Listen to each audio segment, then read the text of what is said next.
Ya estamos en vivo. Hola amigas, amigos, amigues, buenas tardes. Es un placer estar una vez más con ustedes en nuestro seminario acostumbrado de Afro-Indoamérica. Para nosotros esta es una tarde muy especial, porque tenemos con nosotros ni más ni menos que al doctor Quince Duncan, como todos ustedes ya saben. Y pues leeré muy brevemente algo que, como ustedes podrán suponer, es un currículum mucho más extenso, pero aquí por cuestiones de tiempo voy a sintetizarlo lo más que he considerado posible. Bien, el doctor Quince Duncan es el primer escritor costarricense afrocaribeño en idioma español. Su trabajo se refiere por lo general a la población afrocaribeña que vive en la costa caribe de su país, en especial en los alrededores de Limón. Sus novelas y cuentos han recibido el Premio Nacional de Literatura y el Premio Editorial Costa Rica. También ha publicado una novela en idioma inglés, Un mensaje para Rosa, que desde luego, como les digo, está en inglés. Fue profesor de la Universidad Nacional de Costa Rica, presidente de la Asociación de Autores de Obras Literarias, Artísticas y Científicas de Costa Rica, miembro del Consejo Directivo y presidente de la editorial también de ese país y miembro del jurado de los premios nacionales. Toda su vida ha estudiado la cultura de los afrodescendientes con un especial énfasis en el racismo en su país natal, Costa Rica. En 2001, la Universidad de St. Olaf of Northfield de Estados Unidos le otorgó el doctorado honoris causa por su labor académica y literaria y por su lucha a favor de los derechos humanos. Este punto que es un punto muy importante que nosotros queremos destacar. En enero de 2015 fue nombrado comisionado de asuntos de la comunidad afrocostarricense por parte del gobierno de su país. Y en el 2019, cosa que a nosotros nos llena de un cierto orgullo, en 2019, en el marco del 11º Coloquio Internacional Afroamérica, se le otorgó el reconocimiento a su trayectoria académica y a partir de junio de 2020 es miembro destacado de Afro-Indoamérica, Red Global Antirracista. Da entonces un enorme gusto presentar ante ustedes al doctor Quince Duncan, a quien le damos la bienvenida y le agradecemos infinitamente que haya aceptado estar en esta conferencia hacia Marcus Garvey, que él, como ustedes saben, ha hecho varios estudios y en alguno de sus libros se incluye precisamente el tratamiento sobre este personaje que, como ustedes verán, interesantísimo, muy conocido no solo en el Caribe, sino a nivel mundial, a pesar de que en su época también se vio realmente pues, en una situación de las dificultades que no solo la época generaba, sino que al mismo tiempo tenía que ver con todo lo que era la posibilidad en esos años, los años 20, de poder trascender no solamente de su país hacia el Caribe, sino, les digo, a convertirse en un personaje de talla mundial. Bueno, sobre él nos va a hablar el día de hoy el doctor Quince Duncan, cual nos da muchísimo gusto. Doctor Quince Duncan, tiene usted la palabra. Muchísimas gracias, doctor Serna. Es un placer para mí. ¿Me están oyendo bien? Sí. Ok. Bien, Marcus Garvey, pueden ver la primera imagen para que sepamos de quién estamos hablando. Marcus Mosiah Garvey ha sido desde el día de hoy, hasta el día de hoy, no solo la persona negra que ha entendido mejor el panorama mundial, sino que ha sido el que más ha influido en el movimiento negro internacional. Este jamaicano nace en la bahía de St. Jamaica, el día 17 de agosto del año 1887. Es el hijo menor de una familia de 11 niños nacidos a la pareja de Marcos Mosiah Garvey Sr., un descendiente de los cimarrones de Jamaica, y de Sarah Jane Richards, una mujer de altos estándares morales y activo miembro de iglesia. Pero la familia se fue diezmando al punto que cuando Marcos alcanza la mayoría de edad, solo tenía una hermana viva. Garvey, como vemos en la siguiente imagen, Garvey crece en un ambiente de flora abundante, aprendiendo a nadar, a pescar, mientras asistía a la escuela de su comunidad, adjunto a la iglesia. Obtuvo una educación adecuada en la escuela de infantes y en la escuela primaria, pero sobre todo por tutoría de su padrino, el señor Alfred Burroughs. Fue un estudiante excepcional, destacándose tanto en historia como en matemática, pero sobre todo se destacó como orador. Igualmente hay que señalar que su padre poseía una respetable colección de libros, era un asiduo lector y por tanto una persona que insistía que su hijo en ese sentido le siguiera los pasos. Es interesante que en la comunidad en que se criaba, había en la escuela y en la iglesia una integración sin distingos de color. Incluso su padre era un diácono de la iglesia y muy respetado por los feligreses. Asimismo, vivían en la propiedad contigua al del pastor de la iglesia. Dadas las condiciones descritas, Garvey no era consciente aún del racismo y sus alcances. Pero al terminar la escuela primaria a los 14 años, se encontró en una conversación con una niña blanca, compañera de escuela y de juegos de toda su vida, vecina e hija del pastor. Estaban conversando sobre su futuro. Siempre viajaban juntos hacia y desde la escuela, de modo que no tenía nada en particular de que vinieron juntos en animada conversación. A él se le ocurrió cargarle a ella los útiles y se detuvieron frente a la casa de ella para terminar su plática. Cuando el pastor salió de su casa hecho un miura y envió a la niña adentro y le advirtió a Marcos que no se volviera a acercar a su hija. Marcos descubriría que iban a enviar a la niña a Inglaterra con la prohibición de que le escribiera porque era un nigger. Esa es la experiencia que él recordaría toda su vida. Y cito, todos éramos compañeros de juego. Nos rompimos y fuimos felices niños, compañeros de juego juntos. La niña blanca que más me gustaba no sabía nada mejor que yo. Éramos dos tontos inocentes que nunca soñaron con un sentimiento y un problema racial. Cuando era niña, iba a la escuela con niños y niñas blancos, como todos los demás negros.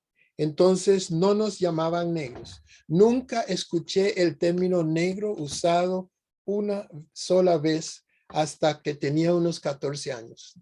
A los 14 años, mi pequeña compañera de juegos, Blanca, y yo nos separamos. Sus padres pensaron que había llegado el momento de separarnos y dibujar la línea de color. La enviaron a ella y a otra hermana a Edimburgo, Escocia, y le dijeron que nunca debía escribir o tratar de ponerse en contacto conmigo porque yo era un nigger. Fue entonces cuando descubrí por primera vez que había alguna diferencia en la humanidad y que había diferentes razas, cada una con su propia vida social separada y distinta. No me importó la separación después de que me lo contaron, porque nunca pensé que durante nuestra asociación infantil, que la niña y el resto de los hijos de su raza eran mejores que yo. De hecho, solían respetarme, así que simplemente no me arrepentí, solo pensé, son unos descarados. Una bofetada inesperada en su rostro, la discriminación existente en la sociedad jamaicana, que no era percibido por los niños, pues los grupos fraternizaban socialmente hasta cierto punto. Se despertó de pronto a la realidad. No solo era que no debía mantener ninguna clase de relación con las niñas blancas una vez alcanzada cierta edad, sino pronto se daría cuenta de que la discriminación en el empleo era una realidad y en otras facetas de la sociedad jamaicana. Escribiría luego que Dios creó a toda la gente en igualdad, y negar ese hecho vendría siendo un insulto al Dios Todopoderoso.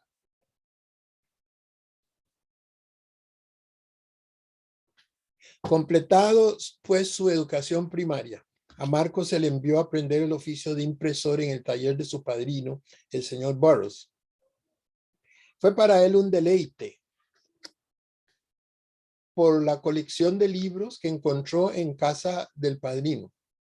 De modo que mientras progresaba aprendiendo el oficio, no desperdiciaba toda oportunidad para devorar los textos a su alcance. También pudo escuchar historias de la esclavitud y rebelión contados por los viejos amigos del señor Burroughs, que se reunían de cuando en cuando en el taller para hablar de los más variados temas. Podemos echar un ligero vistazo a la Jamaica de entonces en el siguiente cuadro. A los 18 años, siendo ya un impresor experto, se mudó a la ciudad de Kingston. Era el año 1906. Pudo conseguir un trabajo en la imprenta de un señor Benjamin, y 2 años después se le consideraba ya impresor, un experto impresor y jefe del taller, teniendo ahora a su cargo hombres mayores que él y bien diestros en el oficio. Pero en el año 1908, un nuevo acontecimiento iba a darle un giro a su vida. Los trabajadores de la imprenta hicieron huelga en demanda de mejores salarios, y Garvey, a pesar de que la empresa le ofreció a él personalmente un aumento de salario, se solidarizó con los trabajadores.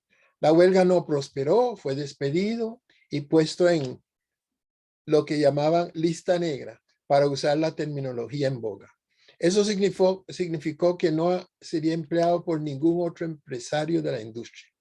Brevemente logró colocarse en el gobierno, pero su espíritu inquieto no le permitió sosegarse. Ya en 1910 lo encontramos como miembro del National Club de Jamaica, un club político, y se encargó de publicar una pequeña revista noticiosa. Faltándole su madre, Garvey renunció al trabajo y decidió probar suerte en Limón. Ese Limón que vemos en el siguiente cuadro. Costa Rica, vivía en Costa Rica un tío suyo, el señor Henry Richards, quien tenía un puesto en la compañía bananera, la United Fruit Company. Garvey se empleó como planillero, pero observando las condiciones de trabajo en Limón y entrando en contacto con los dirigentes obreros militantes, fue tomando conciencia de la situación de explotación que enfrentaban. Trabajando como planillero con la compañía bananera, Garvey descubre un mundo de injusticias, de explotación, una relación conflictiva entre la compañía y sus trabajadores. Precisamente en el mismo año de su llegada a Limón, hubo un fuerte conflicto con los trabajadores especializados. De hecho, la compañía estaba con una política de gradual rebajo de los salarios. Luego de no poder soportar la situación, Garvey, como buen impresor que era, decidió editar un periódico propio y se independiza de la United Fruit Company. Podemos ver en el siguiente cuadro el periódico que él publicó, The Nation. Funda The Nation, empresa que entró a competir con mucho éxito contra The Times, que era un periódico muy afín a la United Fruit Company, editado por personas de la élite limonense. Un periódico bilingüe. Al principio, ambos medios coexistieron pacíficamente, pero Garvey poco a poco comenzó a denunciar el alineamiento de esa élite con la United Fruit Company. Según el punto de vista de The Nation, el liderazgo negro de Limón, lejos de confrontar a la United Fruit Company en defensa de los derechos de la población negra, no le importaba el bienestar de las masas. Más bien, según Garvey, se alineaban con la compañía y obtenían prebendas. The Times contraatacó acusando a Garvey de ser un advenedizo que no entendía la situación limonense y que debía aprender de los que tenían mayor experiencia.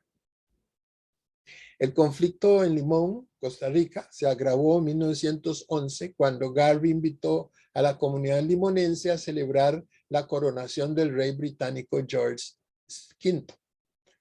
La élite limonense reaccionó de una manera muy dividida. Por una parte, lo alababan por la iniciativa, pero a la vez lo atacaban porque, según ellos, quería aprovecharse de la situación como una forma de autobombo, de autopromoción. Le dijeron que era imposible que él solo organizara el evento, pero cuando integró un comité, lo desautorizaron, creando uno paralelo, y luego lo fundieron los dos comités y terminaron expulsando a Garvey con falsas acusaciones. Ahora, en mayo de 1911 hubo un incendio en Limón. Al día siguiente, un ataque virulento de The Nation contra los bomberos y demás autoridades locales, puesto que el cuerpo de bomberos se dedicó a evitar que se incendiara la casa de Cecilio Lindo, un empresario judío jamaicano. Era una de las personas de mayor posición social en Limón. Mientras tanto, se quemaban los negocios y casas de los afrocaribeños. La posición de Garvey a favor de las víctimas produjo el enojo de las autoridades costarricenses locales. Unos bomberos supuestamente borrachos entraron en la oficina de The Nation y dañaron la maquinaria, además de maltratar a Garvey.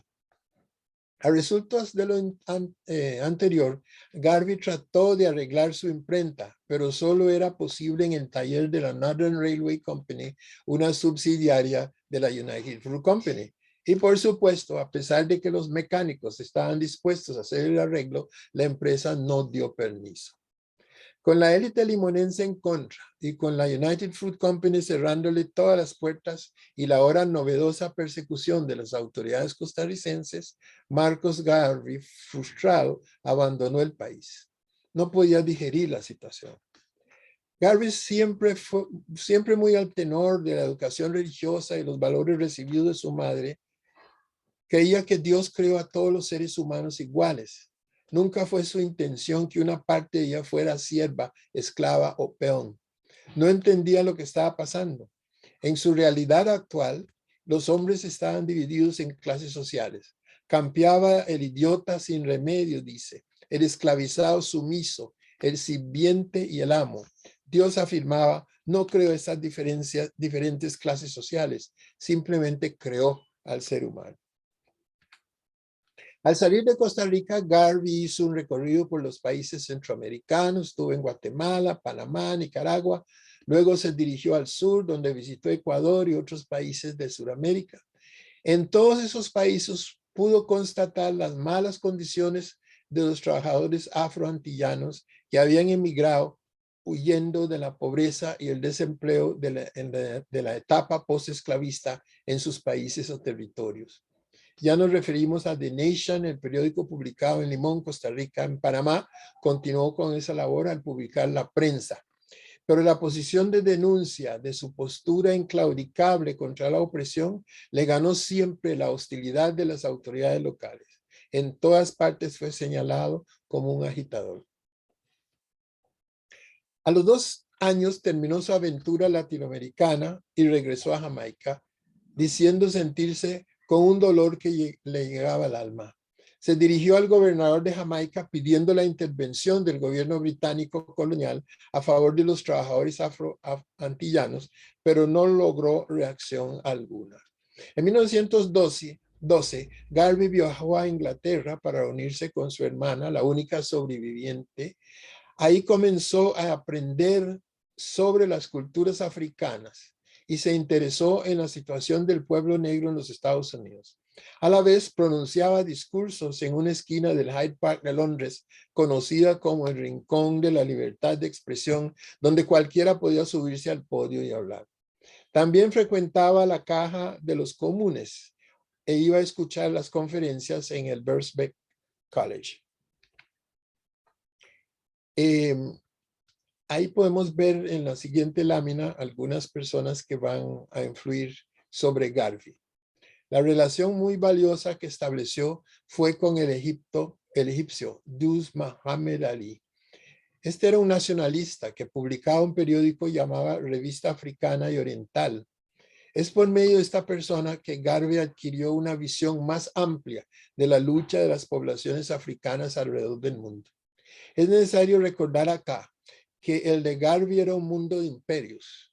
De hecho, Gran Bretaña controlaba la cuarta parte de la población mundial. El 25% de la población mundial respondían a su majestad británica. Estando en Londres, Garvey leyó el libro Up from Slavery, autobiografía del dirigente afro Booker T. Washington, texto que causó en él un gran impacto. Hay una especie de desiderata, el comienzo de su leitmotiv. Frente a la gran campana de Londres, el Big Ben, y podemos ver el Big Ben en el siguiente cuadro, frente a la gran campana de Londres, el Big Ben, se hizo las preguntas definitivas de su carrera e hizo un juramento. ¿Dónde está el gobierno del hombre negro? ¿Dónde está su rey y su reino? ¿Dónde su presidente, su país, su embajador, su ejército, su fuerza naval, sus grandes emprendedores? Juro que ayudaré a construirlo, se dijo, y con eso regresó a Jamaica. Es un juramento solemne que dice que se paró ahí, cerró los ojos e hizo ese juramento. Había decidido ser el líder de su raza, corría el año 1914 y él había asumido para siempre la responsabilidad de la visión de unir a todos los pueblos negros del mundo en una sola unidad, estableciendo para ellos un país y un gobierno que fuera exclusivamente para ellos. Tenemos que recordar que estamos en la época de los imperios, ¿verdad? Es lo que contaba en ese momento. A los 5 días de regreso a Jamaica nació la United Negro Improvement Association, la Asociación para el Progreso del Negro y Liga de Comunidades Africanas. La organización estableció como lema un Dios, una meta, un destino.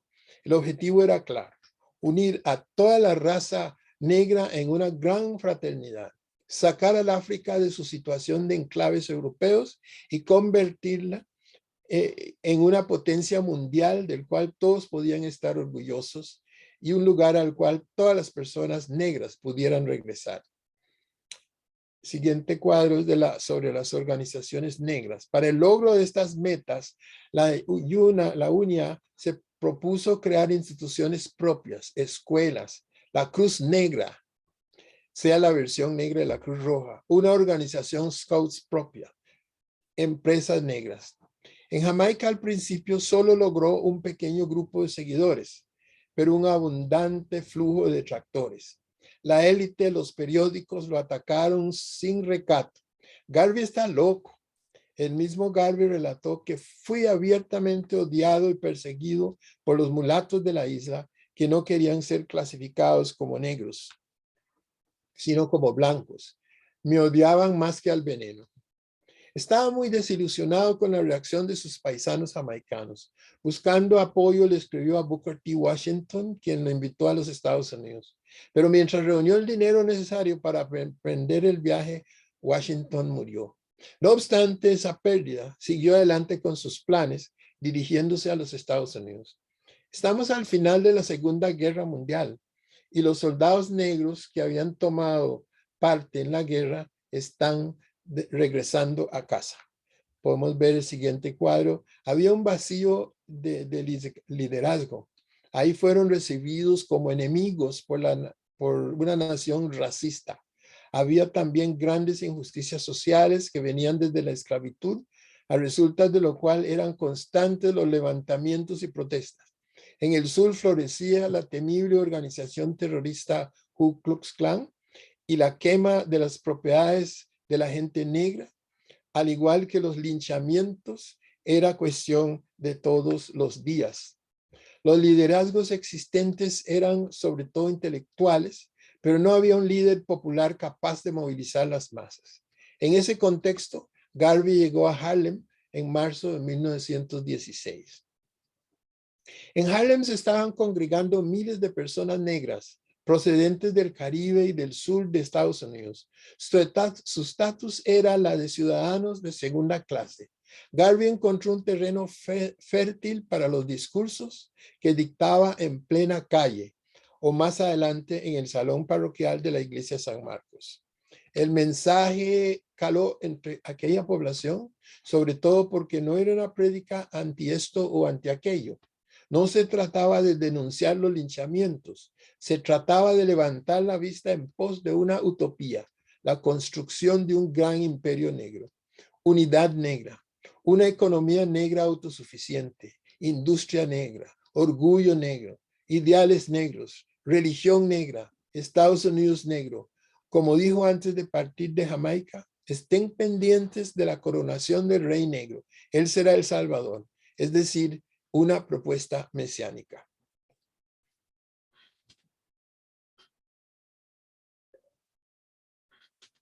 La popularidad de Garvey creció como espuma. Durante 1917 recorrió 38 estados de los Estados Unidos.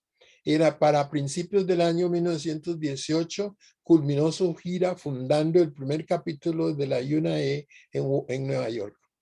Un año después, la organización ya contaba con 38 capítulos en 38 estados e internacionalmente en 6 países, con aproximadamente 4 millones de afiliados. Y voy a repetir eso, esa cifra. 4 millones de afiliados. Estamos hablando de los años 20, señores y señoras. Y funda Mundo Negro, que es el siguiente, se ve en la siguiente imagen. Es uno de los medios de comunicación más exitosos. Fue The Negro World o Mundo Negro, la revista semanal oficial de la organización. Es una publicación de unas 10 a 16 páginas, encabezado siempre con un editorial de Garvey y con secciones en francés y en español. Se estima que llegaron a circular ediciones de 65,000 ejemplares en todo el mundo. Uno de los mensajes claves de Garvey es que no podía haber independencia sin el desarrollo de una economía propia. Y como lo suyo no era solo prédica, organizó la Corporación de Fábricas Negras, una cadena de tiendas al menudeo, restaurantes, lavanderías, sastrerías, modistas, de sombreros y una empresa editorial. Pero el emprendimiento mayor fue la organización en 1919 del Black Star Line Steamship Corporation, una flota de 4 barcos con la idea de llevar a personas negras que lo desearan de regreso al África. Podemos ver una de esas naves del Black Star Line en el siguiente cuadro. Lo impresionante de esta obra titánica es que fue financiada enteramente por los aportes de los afiliados a la organización y el producto de los negocios. Es decir, era realmente economía negra autosuficiente. En 1920, Garvey convocó a la primera convención internacional de la UNAE, más de 2,000 delegados, representando más de 25 naciones y territorios, deliberaban durante 31 días consecutivos sobre la situación de las poblaciones negras en el plano mundial y produjeron la Declaración de Derechos de los Pueblos Negros del Mundo. Yo tuve la oportunidad de conversar con don Francis Harrison, un sacerdote anglicano, que fue miembro militante de la dirigencia de Garvey. Entonces yo le preguntaba, en el momento que estaba haciendo la pregunta, ni siquiera existía el fax. Entonces yo le preguntaba, padre, ¿cómo hacían ustedes? ¿Cómo se comunicaban? ¿Cómo pueden haber convocado 2,000 delegados de todo el mundo y tener un desfile de 25,000 personas en un día? Me dice, los marineros. En ese momento, una gran cantidad de los marineros eran personas negras. Ellos llevaban el The Negro World, el mundo negro, lo metían, muchas veces tenían que hacerlo clandestinamente porque los gobiernos descubrieron que eso era el medio y secuestraban los paquetes. Pero nosotros siempre encontramos la manera de que el periódico circulara y los comunicados circularan. Y así como vemos en el siguiente cuadro, en la mañana del 13 de agosto de 1920, una multitud de 25,000 personas negras desfilaron por las calles de Nueva York, desde Harlem hasta el Madison Square Garden, para el acto culminante de la primera convención internacional liderado por Marcos, y promulgaron la revolucionaria Declaración de los Derechos de los Pueblos Negros del Mundo. Este documento, solo superado por la Constitución de Haití de 1805, fue promulgado 28 años antes de la Declaración Universal de los Derechos Humanos, que fue en diciembre de 1948. El documento en sí constituye una cátedra sobre la situación de la población negra en el mundo de los años 20, con el claro objetivo de levantar el nivel de conciencia y realización de África y su diáspora. Adoptaron además una bandera con los colores rojo, negro y verde y declararon a Garvey presidente provisional de África. Podemos ver la bandera.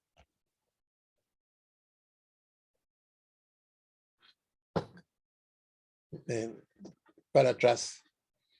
Sí, no se ve bien. Bueno, son los colores de Garvey. Falta ahí el amarillo. Desde 1918, los agentes del servicio secreto norteamericano le venían siguiendo los pasos. Y no solo los norteamericanos, los ingleses también y los franceses también. Es que era demasiado que una persona negra estuviera ya con barcos y preparando Boy Scouts, que decían los ingleses, lo que está haciendo, preparando es un ejército. Incluso por decisión de Edgar Hoover, el primer director de la CIA, se infiltró al movimiento. Debido al saboteo y los malos manejos de los encargados de las navieras, Garvey seguía pidiendo aporte de los afiliados para sostenerlas. Valiéndose de eso, Hoover logró su arresto, acusándolo de fraude postal en enero de 1922. A pesar de las inconsistencias y las contradicciones de los testigos, fue condenado a 5 años en prisión y $1,000 de multa, y se suspendieron las actividades del Black Star Line. Garvey se defendió solo y lo dejaron libre bajo fianza luego de 3 meses en prisión. Sin embargo, a los 2 años, en 1925, la Corte de Apelaciones ratificó el fallo y fue internado nuevamente en prisión en Atlanta, Georgia.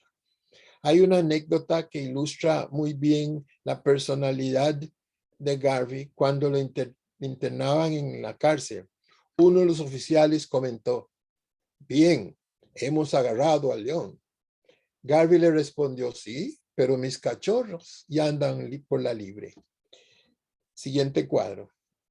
El fundamentalismo africano. Estando internado en la prisión de Atlanta, escribió Fundamentalismo Africano, que se convirtió en el credo de la organización. Este documento contiene un resumen de los postulados básicos del nacionalismo negro.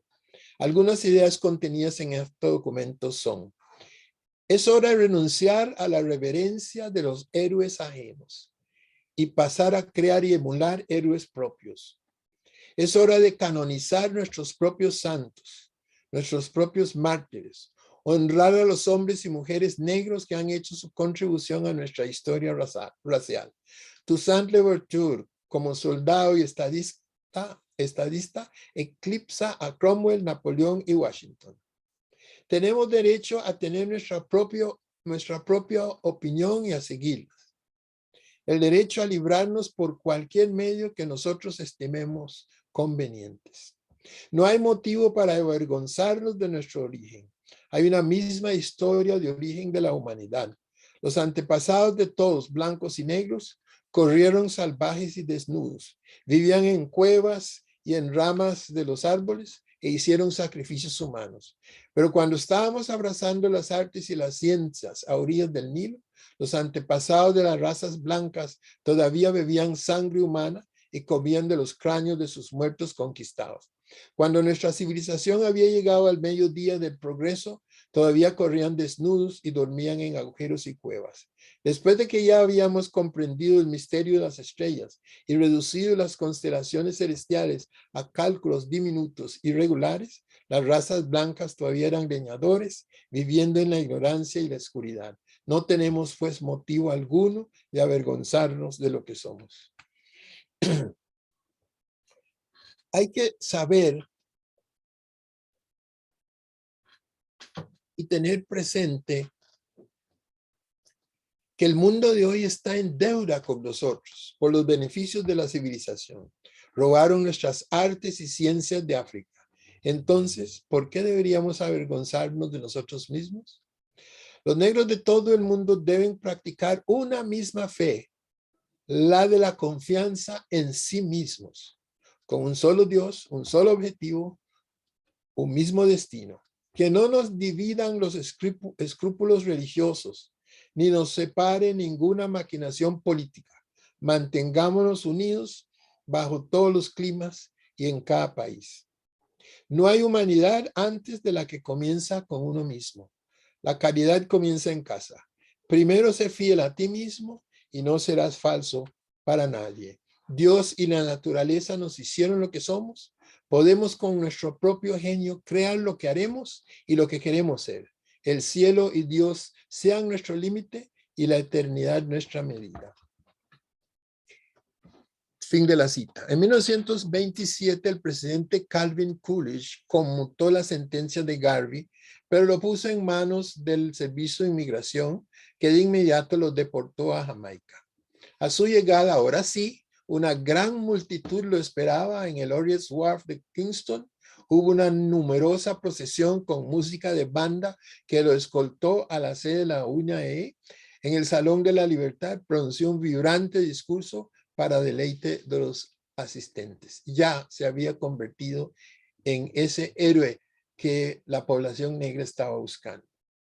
A su regreso a Jamaica, Garvey se dedicó a reconstruir la organización en Jamaica y visitó muchos de los capítulos en el plano internacional, sobre todo en Centroamérica y en otros territorios. Y hay un par de vistas en el siguiente cuadro de cuando estuvo en Costa Rica.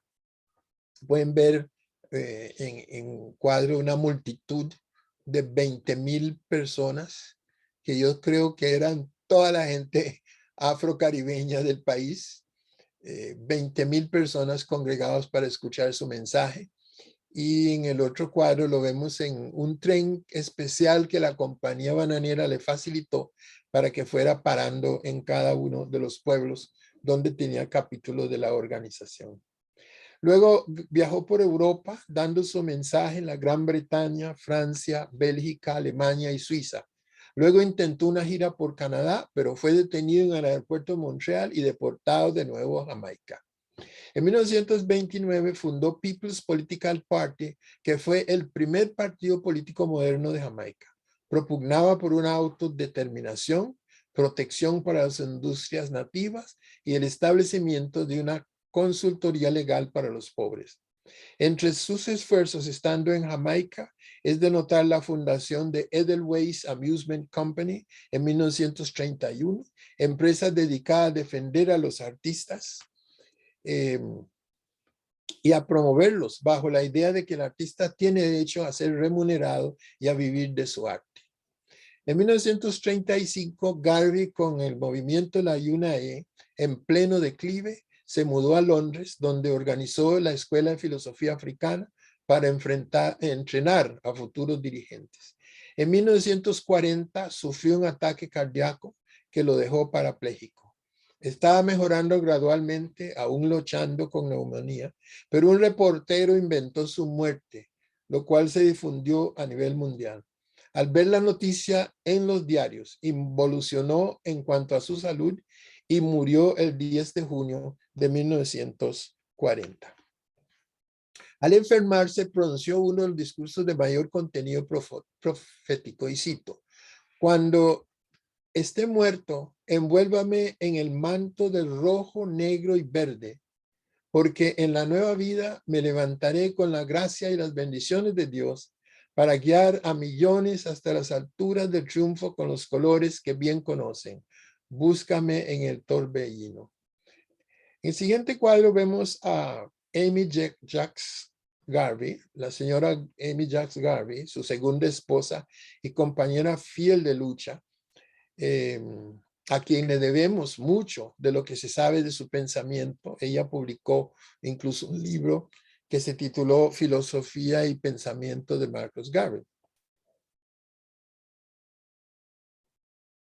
Pero fuera de ella, yo creo que quizá nadie ha sabido interpretar mejor a Garvey que Bob Marley, cuando cantó Emancipate yourselves from mental slavery. None but ourselves can free our mind. Libérate de la esclavitud mental. Solo nosotros podemos liberar la mente. Y en el siguiente cuadro vemos algunas personas que fueron muy influenciados por Garvey. Son muy numerosos los líderes mundiales del movimiento negro, sean culturales o políticos, que reconocen la influencia que Marcus Garvey tuvo en ellos.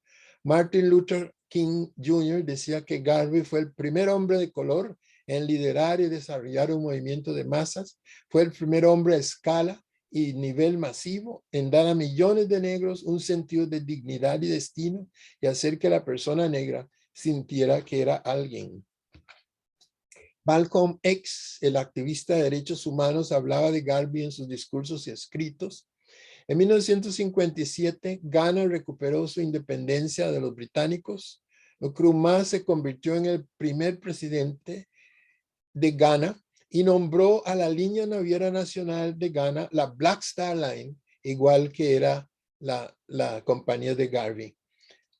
Al equipo nacional de fútbol le puso los Black Stars y adoptando los colores de la UNA, puso una estrella negra también en el centro de la bandera nacional de Ghana. Es decir, más garviano no podía ser. A lo mejor se estaba cumpliendo la profecía de que sus cachorros andan sueltos y que él iba a volver. En 1923, en Detroit, Elías Muhammad y su esposa se unieron a la UNA, incluso se consideraban a sí mismos garveitas. Ya como director de la Nación del Islam, reclutó a cientos de miles de personas negras y desarrolló negocios de propiedad de negros, grandes propiedades inmobiliarios, fuerzas de seguridad y escuelas. Construyó un movimiento de masas que se extiende por todo el mundo hoy. En los discursos de Kwame Ture, o sea, que conocemos como Stokely Carmichael, activista de los derechos civiles, panafricanista y socialista, es notoria la coincidencia de los mensajes con la visión de Garvey. Incluso su famosa frase Black Power está inspirada en mensajes garvianos. Nelson Mandela, en el discurso ante el Congreso de Washington, D.C. en junio de 1990, reconoció la influencia de Garvey. Y Steve Biko, uno de los activistas políticas más importantes de Sudáfrica y uno de los principales fundadores de su movimiento de conciencia negra, admitía públicamente la influencia garviana. Los Rastafari lo consideran su principal profeta, redentor, Moisés negro, solo por debajo de Haile Selassie, que es para ellos Dios. Garvey, sin duda, veamos el siguiente cuadro, decía, bueno, esa era la última, el anterior entonces. No ha habido una persona negra de su talla. A lo mejor se dará el regreso prometido, no sabemos. Llegará en el torbellino, dijo, para guiar a las masas negras a la victoria. Y por supuesto, no hay duda que ha estado presente en sus cachorros. De modo que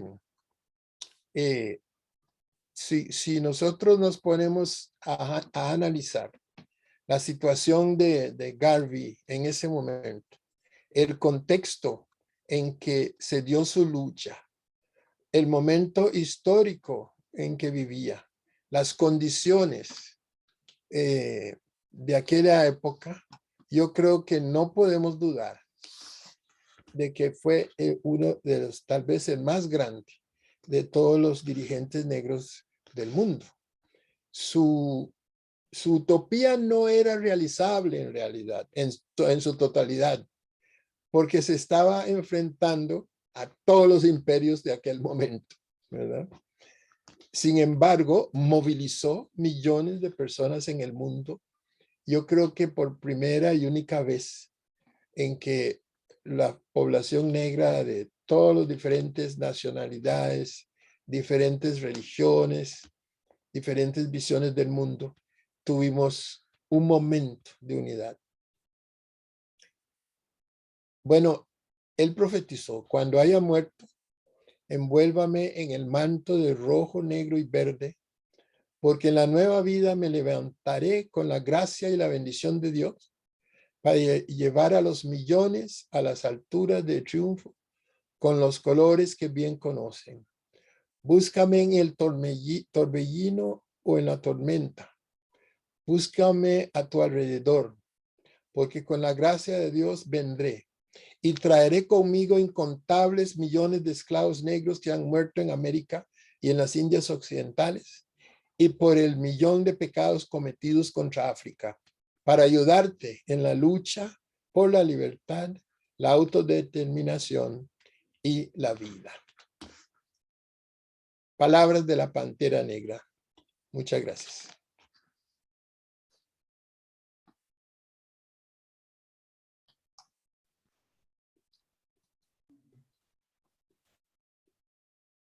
Muchas gracias, doctor Quince Duncan. Ha sido de veras muy aleccionador para nosotros este mensaje que nos ha traído en esa capacidad de narrativa que ya le conocemos en sus escritos. Cuando nos hablaba, por ejemplo, del hermano Araña y otros cuentos que usted ha dado a conocer al mundo. Y pues esa capacidad de narración aquí ha quedado patentada en esta espléndida plática que usted nos ha dado acerca de un personaje que efectivamente es importante que lo conozcamos, sobre todo porque en español la verdad es que es muy escaso lo que hay sobre Garvey y él es mucho más conocido, creo yo, en el idioma inglés. Y en México en particular, pues se le conoce muy poco. Y nos ilumina usted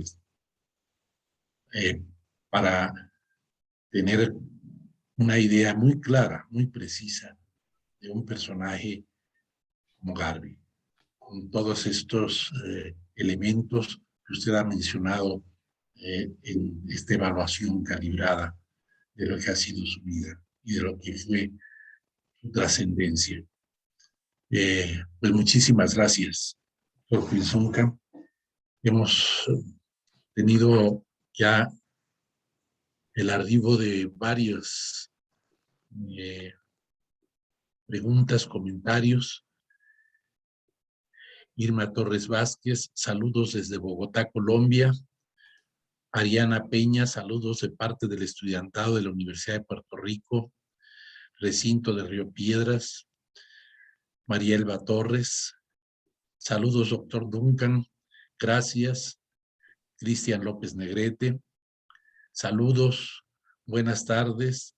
David de Argentina, agradecido familia. Luz Alejandra Garden, Alejandra Cárdenas de la Universidad Autónoma de Guerrero, que la tenemos aquí en la sala, egresada a la Universidad Patricio Lumumba. También, pues aquí pone su constancia, ya veremos si puede participar con nosotros ahora que demos también la voz, la posibilidad de que participen quienes nos acompañan en la sala. Bien, no sé, Víctor, si todavía hay algo más por ahí que nos quieras enviar a través del chat. Por el momento, ahorita Fernando está enviando, doctor. Bien. Él es el que le está mandando, ya son los que han llegado. De acuerdo, muy bien. Fernando, no sé si quisieras agregar algo más del chat que se ha estado de los chats. En Facebook es todo lo que tenemos ahorita, pero la doctora Luz Alejandra al inicio del chat hace un comentario, maestro. No sé si usted lo quiera leer. A ver, un momentito, sí. Es que soy un poquito torpe para esto, pero aquí está. Luz Alejandra, sí. Todo movimiento requiere construir su genealogía y rescatar las vidas ejemplares. Y hace una pregunta. ¿Cómo inició su investigación, doctor Duncan? Háblenos de su trabajo investigativo sobre Garvey, por favor. Bien, esa es una pregunta. Si le parece bien, doctor Puig Duncan, primero, pues, se podría usted dirigir a quien le hace este cuestionamiento, esta pregunta interesante, muy amplia, por cierto, pero me parece que sí sería importante que usted nos comentara algo acerca de ella. Con mucho gusto, con saludo fraternal, como siempre, para Luz Alejandra.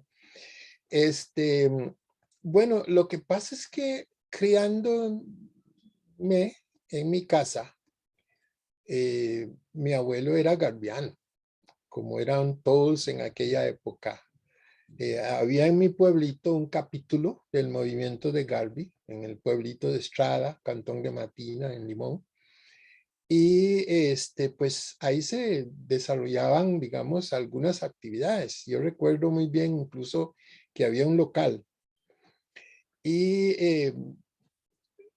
mis abuelos, la gente que pobló originalmente, bueno, originalmente había, por supuesto, poblaciones originarias, pero luego los que desarrollaron Limón es población de habla inglesa que viene del Caribe inglés, primero a desarrollar el ferrocarril y después en banano, cacao y otras actividades.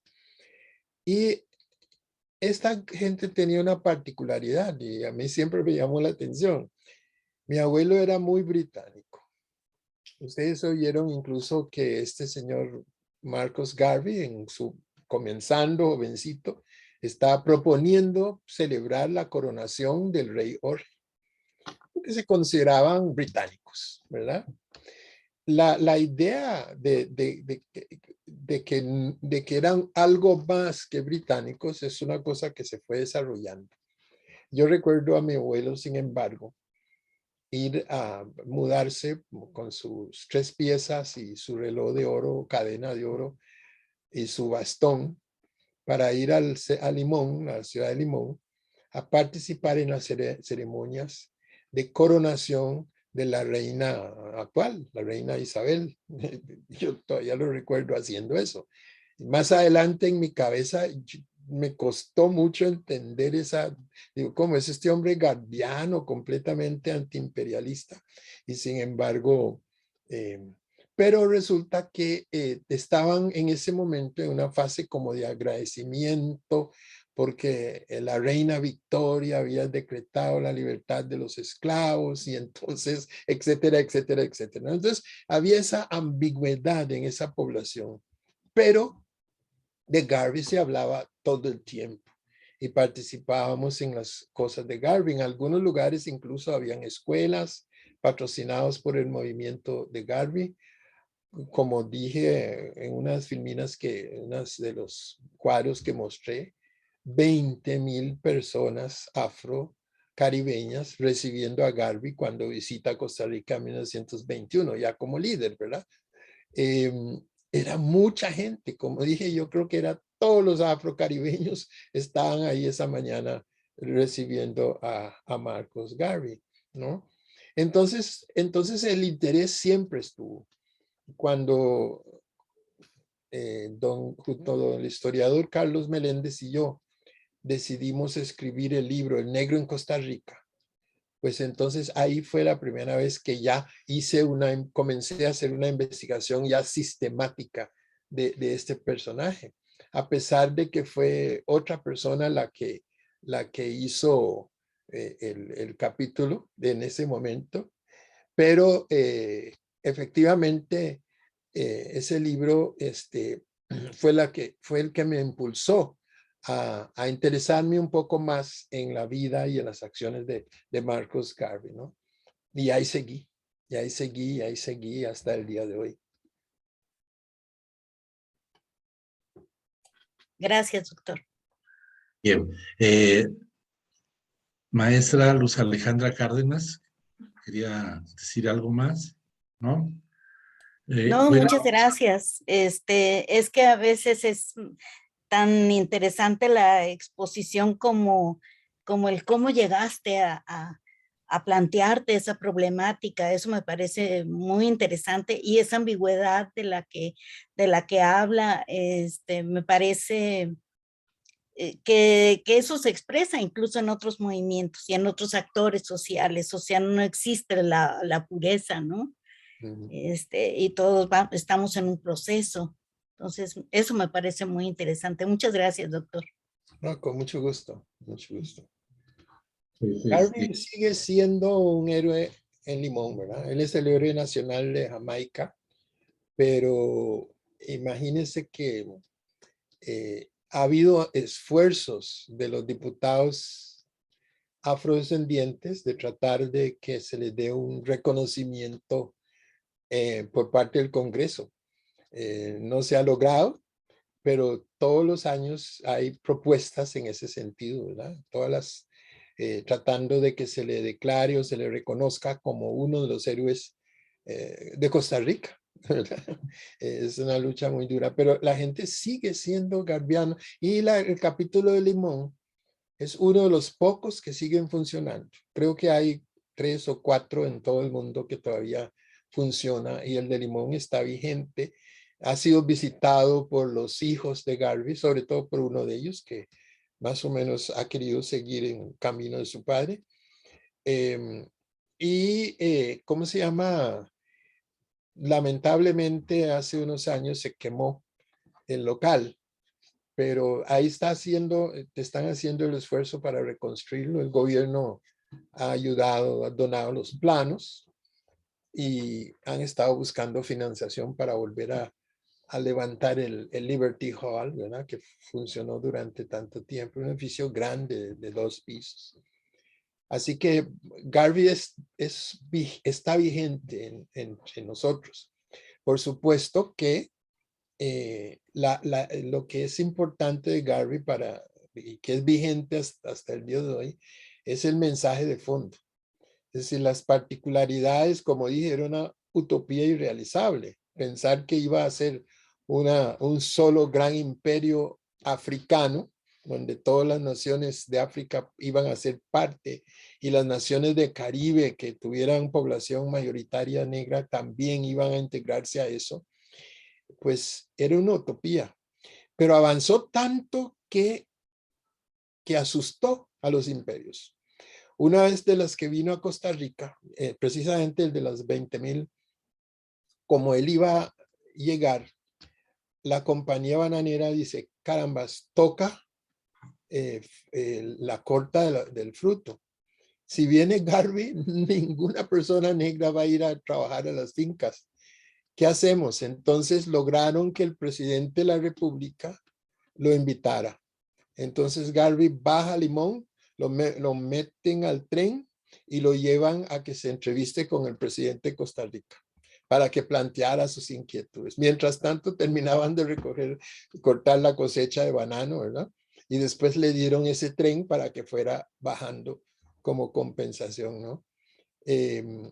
O sea, fue y sigue siendo un héroe. Pero el fondo del mensaje es eso, es esa dignidad que dio a toda la comunidad negra. Es un poco, por supuesto, en una dimensión enormemente más grande, el Black is Beautiful de Muhammad Ali, ¿verdad?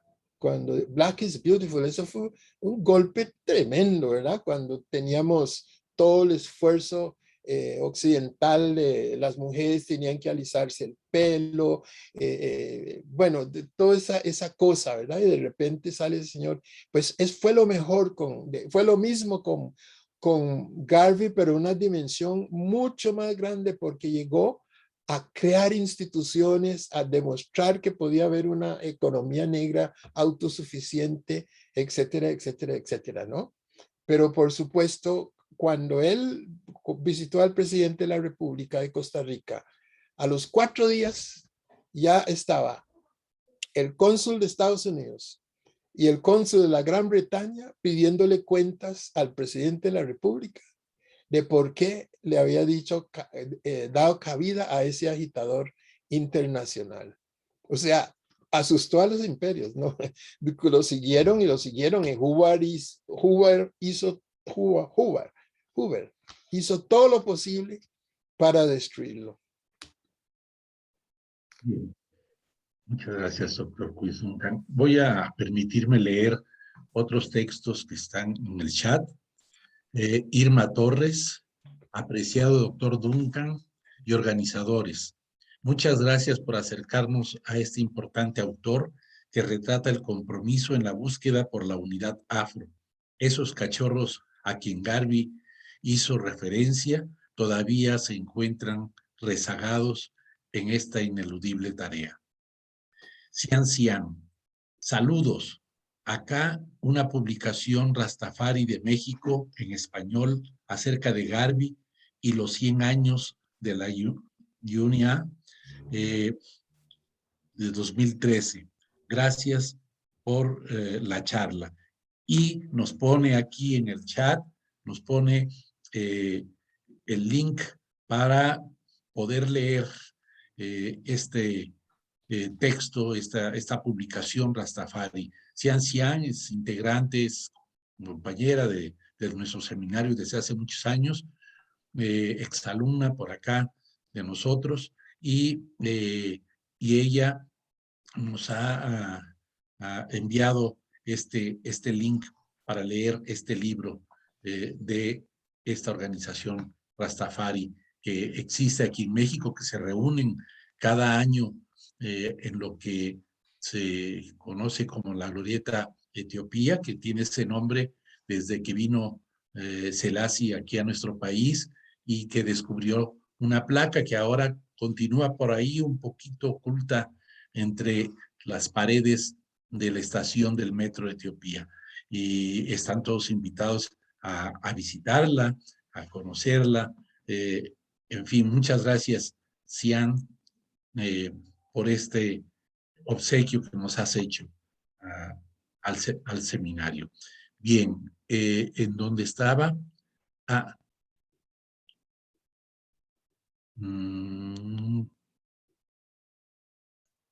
Odis Mora, maestro. Yosimar Hernández, o antes, sí, Yosimar Hernández. Antes, Hola, maestro. antes. Odis Mora, excelente experiencia del doctor Duncan. Y ahora sí, lo de Yosimar. Yosimar Hernández, hola, buen día. Garvey se influenció por el sistema político en Etiopía. De ser así, ¿qué función tuvo ese conocimiento en sus teorías y cómo fue aplicado? Bueno, aquí hay una pregunta. Buenas tardes. Amoxistli nos dice, buenas tardes, felicitaciones por la exposición. Me gustó mucho revivir la lucha de Garvey y sus compañeros. Me gustaría saber si así como tenía tanta influencia en países de lengua inglesa, también tenía tantos seguidores entre personas afro-latinoamericanas de tradición. Edna Rocío, Luna Quijano, gracias por esta conferencia. En Colombia, poco se conoce de Garvey, republicana. Además, Eduardo Palma, ¿qué tan vigente es el pensamiento de Marcus Garvey? Pregunta. Muchas gracias por sus importantes respuestas. Irma Torres Vázquez. Hasta ahí, maestro, ya hasta es. ahí. Esas ya están, ¿verdad? Okay. Muy bien. Bueno, en primer lugar, Garvey tuvo una relación crítica y tensa con Etiopía por dos motivos. Muy atrás, primera vez, los italianos se metieron a Etiopía y fueron derrotados por el ejército de etíope. Entonces, cuando lo intentan de nuevo en 1935, por ahí, si mi memoria no me falla, y logran avanzar, estaba ya en el trono Haile Selassie. Entonces Garvey se puso furioso y lo trató de una persona realmente inútil. Dice, ¿cómo es posible que tus antepasados con almas mucho menos sofisticados pudieron derrotar en la batalla de, creo que de Islandawana, creo que se llamó la batalla, no me tomen la palabra en eso, no recuerdo el nombre del lugar, y que usted no haya sido posible de dar la resistencia del caso. Porque para él, efectivamente, Etiopía era símbolo de la historia, ¿no? Incluso el himno del UNAE es un canto a Etiopía, incluye los hijos de Etiopía y él tiene como gran símbolo Etiopía, que era, según él, bueno, era de la nación tradicional africana que no había sido conquistada por los europeos en ningún momento, excepto en ese breve momento en que Mussolini logró apropiarse, ¿no? Entonces era una relación tensa que él tuvo. Y el segundo motivo es que había logrado un acuerdo para establecer una base en Etiopía. Y ya estaba preparándose para ir a África, para ponerse de acuerdo con el emperador, cuando de repente le dijeron que el acuerdo ya no iba. Y descubrió que fue que habían logrado un acuerdo con la Goodyear. Y la Goodyear había dicho, si viene Garvey aquí, no hay acuerdo. Entonces era la productora de caucho, ¿verdad? De llantas y todo eso. Entonces, eso era el otro motivo por el cual Garvey se volvió muy crítico hacia Etiopía. Pero a la vez, Etiopía era el símbolo de lo que él nos decía, de un pasado grandioso del continente africano. Ahora, en cuanto a la vigencia del pensamiento, digamos, la parte vigente que creo yo es dos o tres cosas. En primer lugar, la idea de que solo nosotros podemos liberarnos de la esclavitud mental. Yo creo que eso es muy importante. Es decir, no podemos sentarnos a esperar que nadie nos saque de la situación en que estamos. Tenemos que derribar esos complejos que podamos tener, ¿no? Esa minusvalía que pueda estar afligiéndonos. O sea, y decía él, si en el pasado tuvimos grandeza, no hay ningún motivo para no volver a tener esa grandeza. Entonces, ese pensamiento de librarse de la esclavitud mental, a mí me parece que es muy importante. El otro punto es la solidaridad. La solidaridad, por supuesto, hoy en día vamos entendiendo que en las condiciones políticas, sociales, etcétera, actuales, pues esa solidaridad no se puede, digamos, desarrollar solamente al interior de la población afro o la población africana o afrodescendiente, sino que necesitamos muchos aliados para poder dar la lucha, ¿no? Sin embargo, como él dice, no hay más humanidad que el que comienza con usted mismo, ¿verdad? Dice, la cuestión, la solución comienza en casa, comienza con uno mismo. Entonces, en el momento que usted como persona negra, por ejemplo, logra aceptar esa condición, logra estar en paz con lo que usted es, usted puede relacionarse sin ningún problema con cualquier otro. Porque ya usted tiene su identidad bien metido, ¿no? Entonces, y de tercer punto, creo yo, es, digamos, también la autosuficiencia. Es decir, los movimientos nuestros tienen que ser financiados por nosotros mismos. En la medida en que dependemos de financiamientos que no están en sintonía con por dónde vamos, es muy difícil romper ese círculo, ¿verdad? Porque en el momento que das un paso más allá de lo que el que está patrocinando le parece, te corta la financiación, te corta las alas. En cambio, si tuvieras la posibilidad de una financiación desde adentro, entonces sí, ahí sí puedes mantener tu autonomía, ¿verdad? Entonces, digamos que serían por lo menos 3 aspectos en los cuales a mí me parece que el pensamiento de Garvey hasta el día de hoy sigue vigente.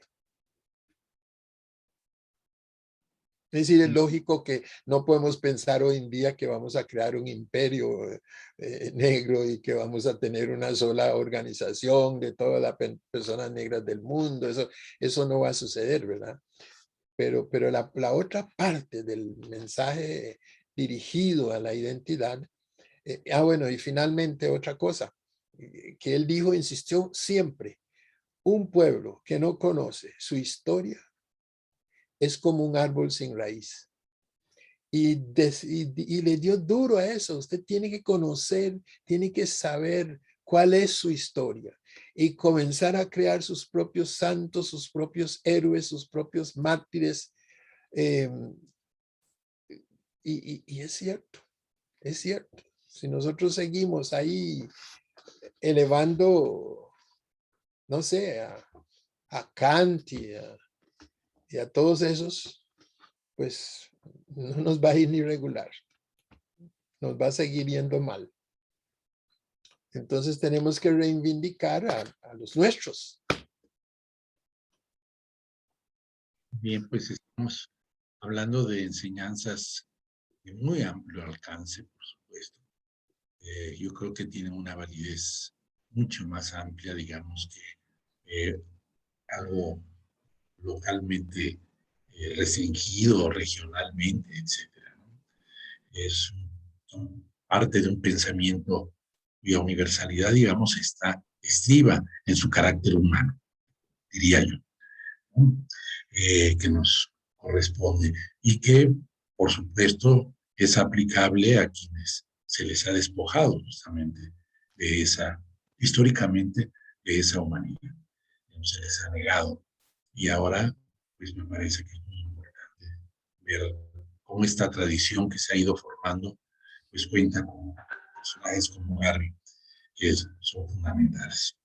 Bien, pues si les parece, habrá quien quiera dentro de la sala virtual, de quienes nos acompañen esta tarde en la sala virtual, si tienen alguna pregunta, algún comentario, algo que, pues, aprovechar la oportunidad que tenemos aquí al doctor Quince Duncan y que podemos de alguna manera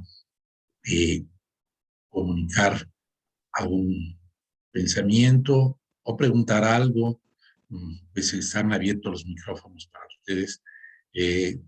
María Serna, Cocó, Fernando, Berenice, doctora Ilia Bendaño, Israel Ugalde, Víctor, pues tienen el micrófono abierto para que puedan ustedes comentar, preguntar, no, participar de alguna manera en esta sesión. Yo únicamente quiero agradecerle al doctor Duncan esta plática, agradecerle esa fuerza y ese, lo que decimos en México, enjundia que nos transmite con su trabajo, ¿no? Ese entusiasmo que nos transmite, porque cuando hace la comparación con Marcus Garvey y nos dice todas las condiciones adversas por las que vivió él, pues nosotros en realidad estamos muy bien y a veces nos quejamos de todos los problemas que tenemos en nuestro trabajo, ¿no? Entonces le agradezco muchísimo todo lo que aprendí esta tarde y pues le mando un muy gran saludo. Muchas gracias, Elia. Muy bien. ¿Alguien más? Muchas gracias, doctora Elia Bendaño. ¿Alguien más? Yo levanté la mano ahí. Perdón, no te veía, Coco. Adelante. Pues mi mano es negra, por eso se invisibiliza luego, ¿no? No se vale mano negra. Pues prenda la luz, hombre. quieren mano amarilla o blanca para que se vea ahí. Adelante. Sí, gracias, maestro. Johnson Bosco Cacosi. Adelante. Sí, gracias. Bueno, primero también agradecimiento, ¿no? Por lo que el doctor Juez Duncan nos acaba de compartir, que me hicieron pensar también esas conexiones. Yo no sabía, por ejemplo, lo de Steve Biko, con Marcus Garvey.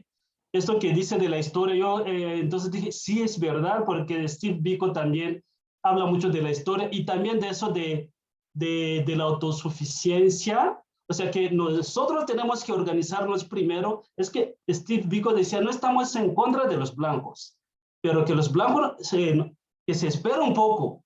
Nosotros tenemos que organizarnos, que tener esa autoestima que hace falta mucho a nuestro pueblo. Y ahí sí podremos abrirnos también a recibirlos, a que nos apoyen, que sigamos en la lucha. Así decía. Hay cosas que acabas de decir que sí que me recuerda también el pensamiento de Black Consciousness de Steve Biko. Y otra cosa sobre la bandera, me llamó la atención, una cosa que no había notado, esas banderas que nos pusiste ahí de Senegal, de Guinea-Bissau, de Ghana, ahorita fui a ver también de Etiopía, es igual, tiene esos colores, y eso me hizo pensar también en la bandera de esos países como de Ecuador, Venezuela, Colombia, ¿no? Que tienen que ver con Haití también, ¿no?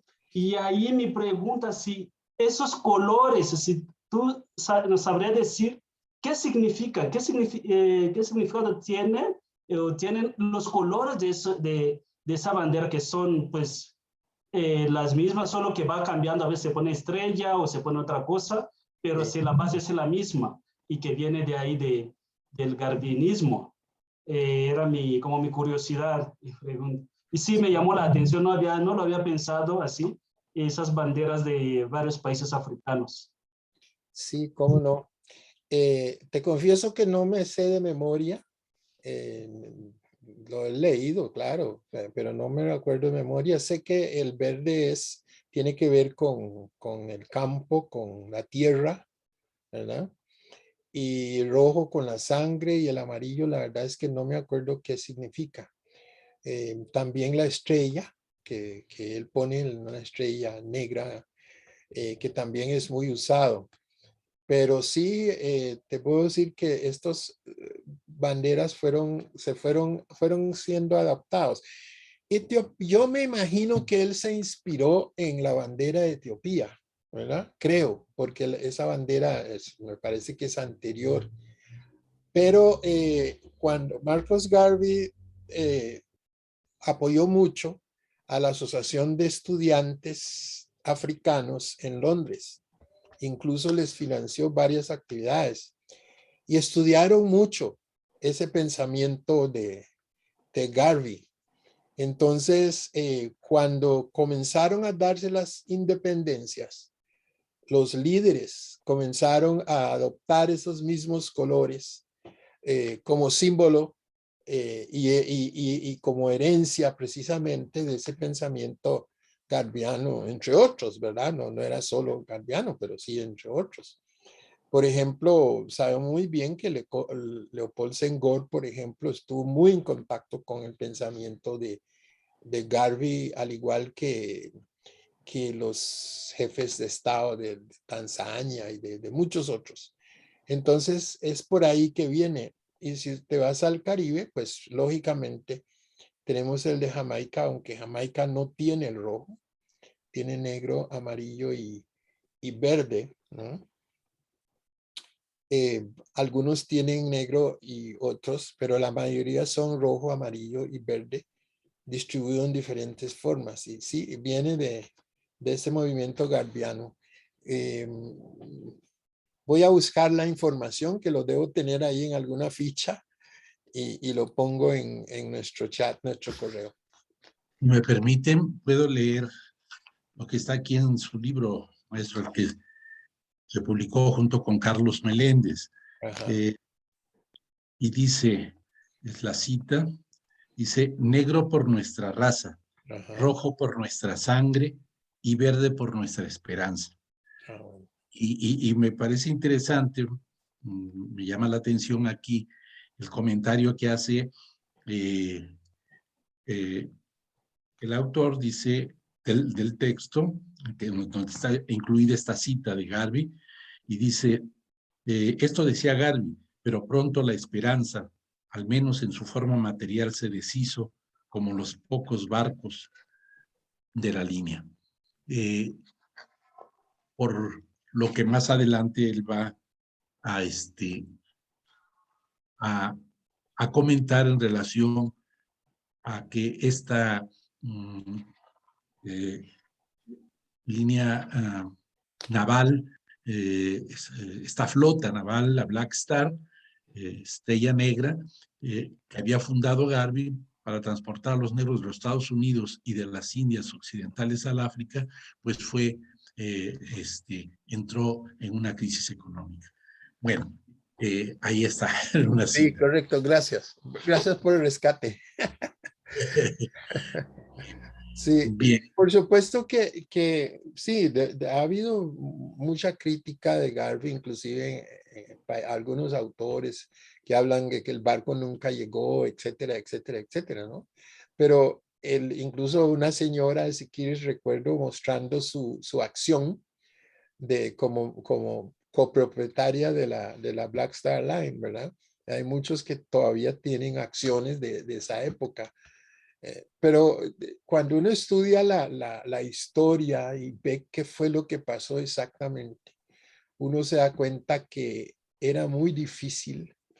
Imagínense cuántos capitanes negros había en ese momento totalmente entrenados.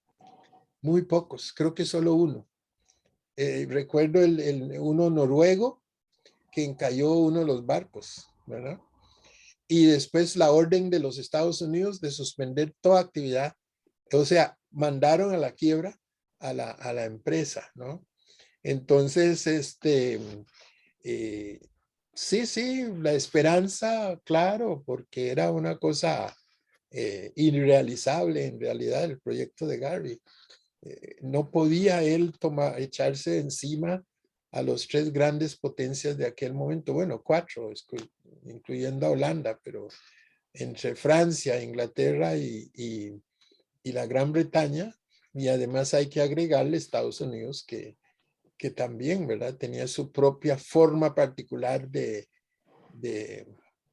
imperio, pero que no estaba dispuesto a permitir que su población negra levantara la cabeza y superara la condición de ciudadanos de segunda clase que tenían. Y viendo lo que Garvey estaba logrando en su población, o sea, fue un susto grande, 25,000 personas desfilando por las calles de Harlem hasta el, ¿cómo se llama? Madison Square Garden, por favor, ¿verdad? Eso había que pararlo. Entonces, y efectivamente les costó, pero lo lograron pararlo, ¿no? Pero lo que fue ese movimiento es que fue el movimiento de un despertar, de un decir, caramba, nosotros podemos, ¿verdad? Y eso fue la gran contribución. Y Kwame Nkrumah, en su discurso cuando tomando el poder en Ghana, habló de Garvey y dijo, antes de que nosotros siquiera aquí en África hubiéramos planteado ¿cómo se llama? Un proyecto político de esta envergadura, nuestros hermanos y descendientes de la diáspora habían estado planteando precisamente esto. Y tuvo cita del pensamiento de Marcus Garvey, como dije, puso la bandera, la Estrella Negra, nombró su flota Black Star Line, a su equipo le puso Black Stars, etcétera, etcétera, ¿no? O sea, más garviano que Nkrumah yo creo que no hubo. Pero muchos de esos africanos líderes, de los que fundadores de las nuevas naciones africanas, eran o garbianos o por lo menos estuvieron muy expuestos al pensamiento de Garvey.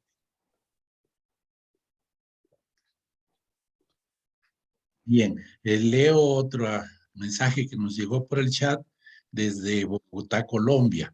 Ana Rosa Herrera Campillo. Ella nos dice, muchas gracias, maestro, por tan interesante e ilustrativo estudio de tan importante líder pan libertario afro. Saludos desde Bogotá, Colombia. Bien, ¿alguien más en la sala virtual quiere tomar la palabra? Rocío. Doctora Rocío Gil. Buenas tardes, doctor Queens, muchas gracias, muy interesante. Estaba escuchando los puntos que nos compartía sobre los aportes, el legado de Marcus Garvey y escuchaba el cuarto punto, ¿no? Que hablaba de que el pueblo debe conocerse a sí mismo, ¿no? Y pensaba, por ejemplo, recientemente en México se ha puesto... o se ha visibilizado mucho, por ejemplo, el trabajo de esta escritora nigeriana, Chimamanda Adichie. Y claro, yo pensaba, o sea, parte de las razones por las cuales se renombra mucho ahorita esta escritora es porque justamente habla de eso, ¿no? De la importancia de no narrar una historia única, sino la diversidad de historias. Pero claro, lo que estoy pensando al escucharlo es, sí, está perfecto, pero ¿por qué hasta ahora empezamos a escuchar esto cuando tuvimos a Marcus Garvey diciéndolo desde mucho antes, ¿no? Y creo que habla mucho de la invisibilización de su trabajo, de su activismo en América Latina. Sé que en Estados Unidos es algo mucho más visible, más presente, ¿no? Entonces, yo quisiera pedirle que reflexionara un poco en torno a esta invisibilización, a ¿cómo podemos explicar, además de la parte de la criminalización, que es muy, muy importante, pero cómo podemos explicar que en América Latina esté tan poco presente? Y la segunda cosa es quizá también explorar no solamente en torno a su legado en términos de ideas, sino en los movimientos sociales en concreto. Podemos pensar que todavía hay influencia de Garvey, por ejemplo, en ideas sobre nacionalismo negro, ¿no? Sobre todo en América Latina, pero pues en el resto del mundo. O sea, existen movimientos que están articulando como más activamente estas ideas de Garvey o que reivindican, ¿no? Sus posturas o su utopía, como decía usted. Entonces, no sé si pudiera compartirnos algunas ideas al respecto. Y muchas gracias, fascinante todo lo que nos ha contado. Con mucho gusto. Bueno, en América Latina se desarrolló de manera muy fuerte nuestra propia versión del racismo, ¿verdad? Social darwinismo, que tiene sus particularidades. El racismo es uno mismo, es uno solo, es eso que inventaron los ilustrados para justificar la colonización del mundo. Es un mismo fenómeno. Sin embargo, tiene sus particularidades según el contexto. Y una de las cosas más importantes en nuestra América fue la negación. Entonces, cualquier cosa que nos hiciera pensar que aquí existiera algo de racismo era inmediatamente combatido por las élites de una manera furibunda, que de todos modos se declararon blancos, ¿verdad? O sea, la población mestiza dominante en nuestra América Latina, lo primero que hizo fue declararse blanco. Y declaró blanco y yo el otro día, no me acuerdo los detalles, ustedes que son de México lo recordarán muy bien, como las leyes que se crearon para blanquear a la población indígena, ¿verdad? Y entonces las condiciones, si hablaban español, etcétera, etcétera, y cómo lo lograron en unos cuantos años, de tal manera que se rompiera esa identidad y se declarara a todo el mundo blanca y además heredera de España, ¿no? Entonces, cualquier influencia que viniera, y sobre todo de afuera, que quisiera incluir estas ideas en el pensamiento latinoamericano, era muy, muy difícil. Hay algunas excepciones, hubo grupos en Colombia, hubo grupos en Cuba también, hubo grupos algún grupo en Ecuador que en algún momento histórico siguió el pensamiento de Garvey. Es más, el movimiento afro en Uruguay se llama Mundo Negro. Mundo Negro precisamente tomando en cuenta ese pensamiento. Incluso en Uruguay, al igual que en Cuba y en Brasil, hubo esfuerzos, no esfuerzos, crearon partidos negros, ¿verdad? Crearon partidos de base negra, lo cual no significaba que alguien no negro no pudiera entrar, pero la dirigencia, los objetivos, etcétera, etcétera, todo estaba encaminado hacia eso. El de Uruguay se destruyó básicamente por conflictos internos. El de Brasil vino la dictadura y hasta ahí llegó. Y el de Cuba también sufrió es más, en Cuba fue la famosa masacre, ¿verdad? Que se realizó porque mientras protestaban por las condiciones, después de que habían luchado por la libertad contra el Imperio Español, estaban protestando por las condiciones, los Mambi, y se le cometieron el error, entre comillas, de desfilar con sus armas, sus machetes y todo eso de la revolución, y claro, lo aprovechó el establishment, el gobierno, para 3,000 personas en una semana mató el ejército cubano, ¿verdad?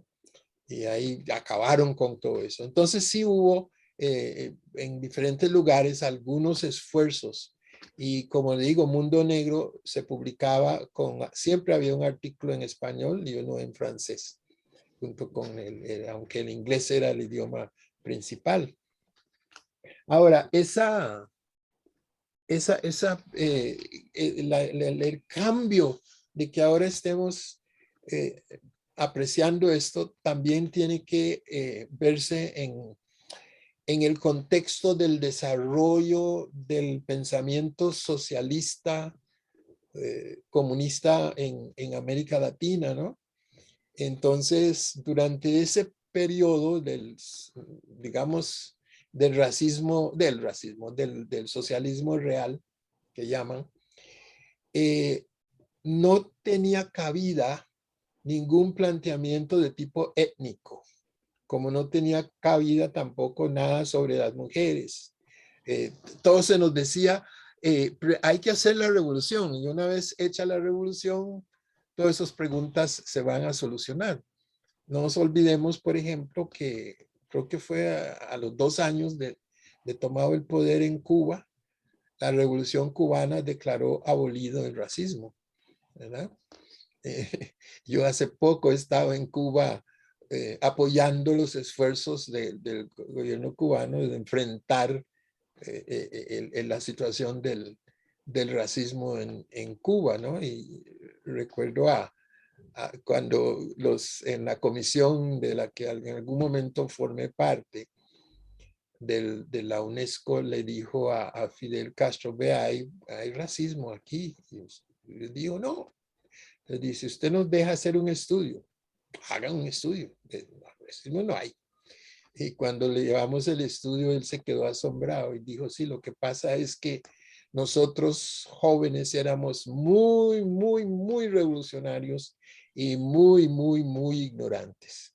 Y eso fue lo que nos dijo el comandante, refiriéndose a esa situación, ¿no? Entonces, durante todo ese periodo tampoco, porque todos los intentos, hubo algunos marxistas que trataron de introducir el tema, ¿no? Sobre todo marxistas negros, pero no prosperó. En el movimiento progresista de América Latina no tenía cabida ningún planteamiento que tuviera que ver con la cuestión étnica.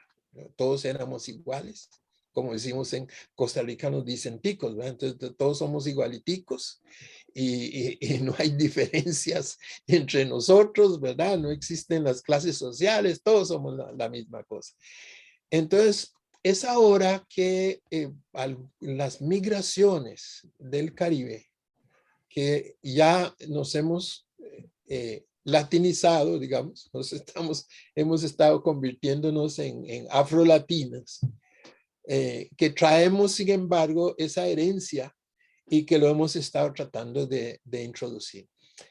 Y por el otro lado, también algunos movimientos como el movimiento Rastafari, que también digamos, ha estado propugnando, digamos, ideas de Garvey y su propia interpretación, pero que sí, son en su gran mayoría ideas de Garvey los que este movimiento comparte, ¿verdad? Entonces digamos que sería la razón por la cual hasta ahora estamos comenzando a enterarnos de estos líderes, ¿verdad? No sé si te respondí las dos preguntas, ¿no? Sí, muchas gracias. Okay.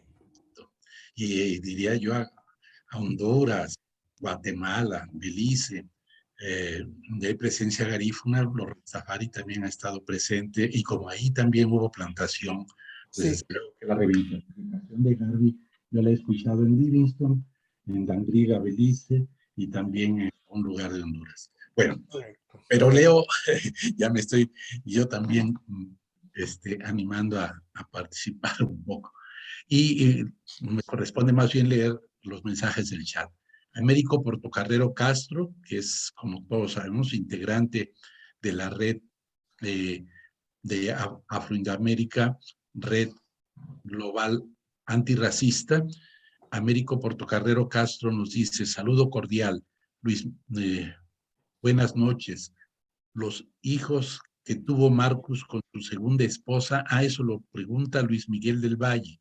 Buenas noches, los hijos que tuvo Marcus Garvey con su segunda esposa, Amy, continuaron el trabajo y legado de su padre, algo ya nos había notado sobre uno de ellos, estudiante de la Universidad de Puerto Rico, recinto del Río Piedras, quien hace la pregunta, Luis Miguel del Valle.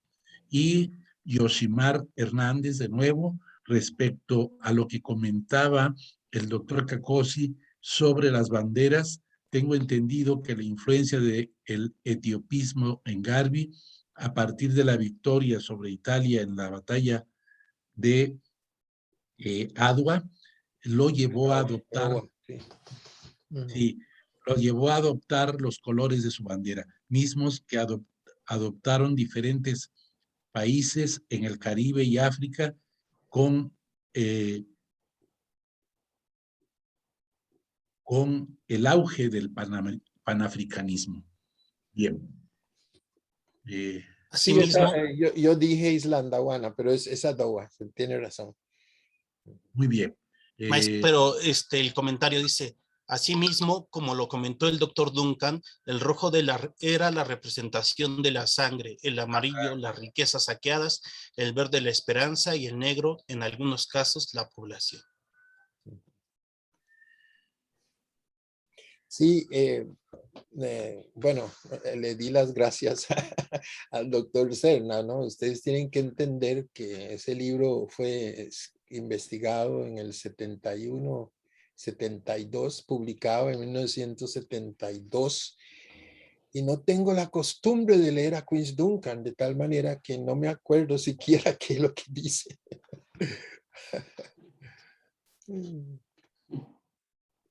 Bien, ¿alguien más dentro de la sala virtual? Antes, porque vamos a ir cerrando. María Serna Nebura, desde Colombia. Hola, María. buenas tardes. Bueno, muchas gracias por haberme invitado a estar aquí. Es un honor para mí estar con todos ustedes y además escuchar así como tan cerca al doctor 15, lo digo 15. No Quisiera compartir esto del español, que uno no sabe cuándo leer en otro idioma o en español. Quiero traer a colación un fragmento del libro de Changuel Gran Putas, porque ahorita pues pensando en los referentes y en la ancestralidad y de dónde viene, entonces recordaba que Zapata Olivella retoman las ancestralidades, no solamente estos ancestros míticos o espirituales cuando nos referimos como a los orishas, sino también a estos ancestros que ya hicieron un gran camino por todos nosotros. Entonces quiero retomar aquí un pedacito que dice, está hablando Lawson Hugh, se me va a veces el nombre. Sí. Dice, Marcus Garvey, yo tenía 21 años como tú cuando embarqué en este mismo puerto rumbo al África. Me he lavado la cara en los ríos del Níger y del Congo donde cazaban a nuestros abuelos. Conozco Francia, Alemania, Italia, Holanda y España. En aquel entonces partí con $7. No sé si regreso enriquecido o más pobre. Miro hacia los rojos edificios de Harlem y en voz alta, como si se confesara ante sus ancestros, recita aquel poema. He contemplado ríos, viejos, oscuros, con la edad del mundo, y con ellos, tan viejos y sombríos, el corazón se me volvió profundo. Este fragmento, para preguntar si es posible que nos regale algunos comentarios acerca de esa asociación entre Lawson, y qué pena pues que lo pronuncie mal, y Garvey, porque Manuel Zapata Olivella lo veía como un ancestro para todos los movimientos negros y afrodescendientes en América. Muchas gracias. Claro que sí. Sí, bueno, es que todas esas personas, digamos, si vamos a hablar de Nicolás Guillén, por ejemplo, si vamos a hablar del mismo poeta Hughes que usted menciona, si vamos a hablar incluso de Nicomedes Santa Cruz, de Perú, todas estas personas bebieron de las fuentes, de ciertas fuentes muy parecidas, que puede ser que algunos tuvieron la oportunidad expresa del contacto con Garvey, pero todos llegaron, aunque fuera de vía indirecta, porque eran el pensamiento dominante en ese momento, ¿no? Y por supuesto, yo tuve el privilegio de conocer el autor de Chango, de Zapata Olivella. Tuve el privilegio. Sí. Tuve la gran oportunidad de incluso trabajar con él por muchos años. Y efectivamente, también muchas de sus ideas iban por ese mismo camino, ¿verdad? Aunque te digo que tal vez hubo más influencia de Nicolás Guillén, ¿verdad? Pero Nicolás Guillén, Lawson Hughes y él con Garvey, ¿verdad? Porque él estuvo en el Harlem, donde está la fuerza de Marcus Garvey, ¿verdad? Y por supuesto también alguien mencionó el movimiento panafricano, que si bien es cierto, el movimiento panafricano lo atribuyen a Dubois y a Du Bois o Dubois, la verdad es que la visión panafricana real vino de Garvey. Es decir, ¿qué más panafricano decir voy a convertir toda África en un solo país? ¿Verdad? Vamos a fundar un solo imperio y todos los países donde haya suficiente población o mayoría de población negra, se refería por supuesto al Caribe, también los vamos a meter en la federación, ¿no? Entonces eso tiene mucho que ver, y incluso Garvey financió algunas de las actividades de este movimiento, ¿no?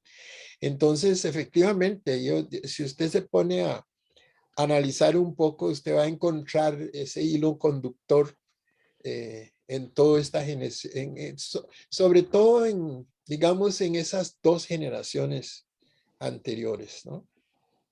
La anterior, la influencia está ahí. La influencia está ahí.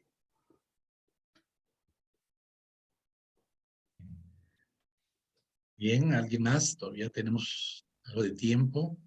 Sí, yo quisiera hacer un pequeño comentario. Sí, Fernando. Primero quisiera decir que inevitablemente durante su exposición, cuando hablaba de que habían apresado el león, pero que quedaban sus cachorros, no pude evitar no recordar aquella otra frase que dice que mientras la historia sea contada por los cazadores, el león siempre va a ser un terrible asesino, ¿no? Y entonces, esto yo lo quiero partir de esta frase para primero agradecer agradecer el haber permitido ser partícipes de este ejercicio de oralidad. Y digo oralidad en el sentido de que esta nos permite pulsar el presente y el porvenir y nos traslada bajo la sospecha de la remembranza al pasado, ¿no? Entonces, este acto de recordar y hablar de dónde nace la identidad cultural de los individuos y de los pueblos, creo que no es más que una forma justa de partir de nuestra oralidad, nuestra ancestralidad, y justo entender como hacia dónde queremos llegar. Y esto a razón de que me parece genial aprovechar las oportunidades que nos permiten ahora el uso de estas plataformas, pero creo que también es una obligación comenzar a llevar estas reflexiones y estas discusiones a otros espacios. Y me refiero precisamente a uno de los intereses o de las inquietudes de Afroindoamérica Red Global Antirracista, de estrechar la brecha entre la academia y las comunidades, ¿no? Entonces, esto a mí de verdad que me ha emocionado, me deja como con muchas ganas de enfrentar justo estas tareas y de empezar a construir las respuestas a todas estas preguntas que nos hemos planteado en diferentes ocasiones y de forma tan insistente. Entonces, yo quería agradecer este ejercicio de oralidad, de verdad que me siento congratulado con todo lo que se ha dicho y se ha compartido aquí. Gracias, Fernando. Fernando, hay que agregar a tus palabras un factor bien interesante. Es que lo que has señalado es una gran trascendencia. ¿Por qué es necesario esa solidaridad universal, no? ¿Por qué es necesario ese llevar la voz? Estando en Australia, un acto de solidaridad que tuvimos con los pueblos aborígenes de allá hace unos años, resulta que en la conferencia de prensa comenzaron a cuestionar a los miembros del equipo, a la inglesa. Ustedes crearon el problema y nosotros, ¿ustedes qué nos vienen a decir? Y claro, yo veía donde me preguntaban, porque eso era lo que yo veía venir. No hay racismo en su país para que vengas aquí a hablarnos a nosotros sobre, bueno. Entonces yo de una vez entré y dije, bueno, primero, yo creo que no tengo que justificarme, ¿no? Con solo el color de mi piel es suficiente para que ustedes entiendan por qué estoy allá. Pero hay una cosa que va más allá de eso. Digo, mi abuelo me enseñó. Mi abuelo dijo que si tienes un barril de bananos y hay uno podrido, todo el barril está en peligro. Entonces, donde quiera que hay racismo, donde quiera que hay problemas de derechos humanos, yo voy a estar y ahí voy a manifestarme. Donde quiera que tenemos que asumir ese compromiso a lo Garvey, de que no importa dónde sea, es parte de nuestro problema. Y mientras haya un banano podrido en el barril, todo el barril de banano está en peligro. Así que gracias por tus palabras y me parece que has puesto el dedo en la llaga.